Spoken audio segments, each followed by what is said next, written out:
Welcome back to my channel. I'm so excited that you're here. And we're going to talk about why we keep pushing people away. We don't even realize it because we tend to self-sabotage constantly. And so I want you to be in spaces where you do not have to self-sabotage. And so a lot of times we don't really think about how we want something so badly, success or peace. And the moment that it gets close, you find yourself pushing it away. And so maybe you meet someone great, but you start creating distance. Or maybe an opportunity comes, but suddenly you're thinking or overthinking and avoiding taking action. And understand, if this sounds like you, it's not because you're broken, it's because your mind is wired to keep you safe, not happy. And right now, safety might mean avoiding what you actually want. And so in this video, I'm going to be breaking down why you keep pushing away what's meant for you, how your brain is secretly working against you, and what you can do to finally stop self-sabotaging. And I can't wait. Let's get into it.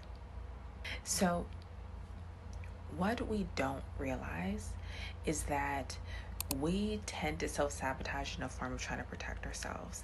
And so I want to go into first on why you're subconsciously blocking what you want. So let's get real. Most of us think we're just bad at relationships or unlucky in life, and that's not the case at all. Understand what's happening is our past experiences are shaping what we believe is safe, right? And if you believed, right, before that if love hurt, if love has ever hurt you, if being seen ever led to criticism, if success ever made people treat you differently, your brain takes notes. It learns this is dangerous, so we don't do this. And so all this is a protective mechanism. And so common ways we push people away what they want, right, is that we're drawn to emotionally unavailable people instead of those who are actually good for us. And a lot of times you procrastinate or even avoid taking action on things that could actually change your life. And also, you convince yourself you're not ready, or you'll just deal with this later when you're just avoiding on what's going on here. An example I have is that I had a client who kept saying she wanted stable, loving relationships, and we all say that. But every time you find yourself, or in this case, she finds herself meeting someone who treated her right, she found a reason to end things. He was too nice, or she felt bored, he was too tall, or he was too short, or he was this, or she wasn't feeling it. And when we dug even deeper what was going on, she realized that healthy love isn't familiar. And so it didn't give her the emotional highs and lows that she associated with passion. And so she kept choosing chaos because it felt like home. It felt familiar in what was going on. And let me know if this resonates with you in the comments, if this is what happens to you. And so the roles that our protective part plays, it shows up a lot differently. And a lot of times these are trauma responses that happen. Because here's what it gets even deeper here. A lot of what we call self-sabotage isn't actually sabotage. It's protection, like we've been talking about. Parts of you exist that are working overtime to keep you from feeling a certain way, whether that's hurt or not enough, rejected, abandoned. So to avoid those feelings, we have to protect ourselves in some certain ways. So our brains are naturally trying to help you. And so when it comes to perfectionism, because failure was punished or made you feel unworthy, that's where you go to. Or avoidance, because getting too close meant getting hurt before, you might go to that. Overthinking, because in the past, making the wrong move had consequences. And so I want you to really think about it. If you grew up in a home where your emotions weren't safe, where love felt inconsistent, or where being vulnerable led to pain, you might have learned to shut down as a way to survive. So fast forward to today, that same pattern is still running in the background of your mind. Even if you have circumstances that have changed, your brain doesn't know that.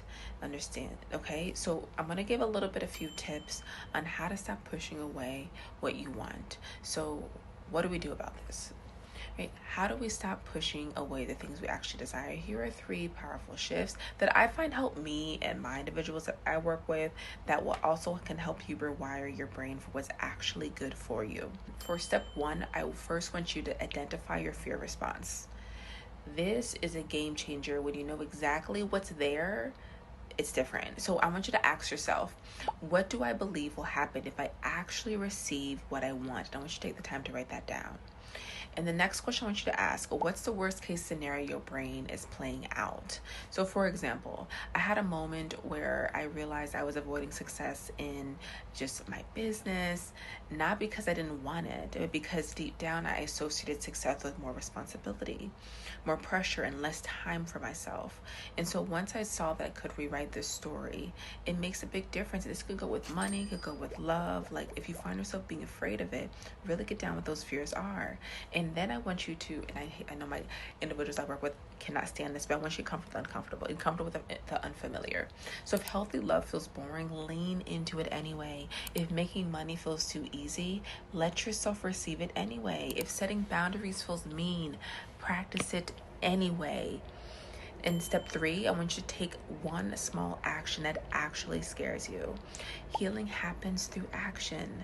Do the thing your brain is telling you to avoid just in small, manageable ways. And so know that you can do this with trying something new every month. I love to challenge my individuals with that. And also know that, listen, if you've been struggling with this, know that you're not alone. The truth is your brain has been trying to protect you this whole entire time. You don't need those old survival skills, which your brain doesn't know that. So allowing yourself to know that you can do things differently, because you don't need those survival kits and strategies anymore. So I want you to be able to have a space where you feel that success and love that you deserve. So let's have a conversation about it. Drop a comment below and tell me what's one thing you've been pushing away that you know you actually want, because I'd love to hear from you. And if this video hit home for you, please do me a favor, hit the like button, subscribe to the channel so we make sure to get to more people and make more impact and help you get to peace every day, especially after those unhealthy, toxic relationships, and create healthy relationships with yourself and authentic relationships. And so turn on your notifications so you don't miss out on the next one, because we're going to be diving more into the healing relationships and stepping into your most authentic self. If you want more, make sure to check out my podcast, Beyond You Podcast, as well, over on YouTube, Spotify, wherever you listen to podcasts. So I cannot wait to dedicate you to sticking around, and so we'll make sure to continue to pour into you. I hope a beautiful day, and I'll talk to you soon.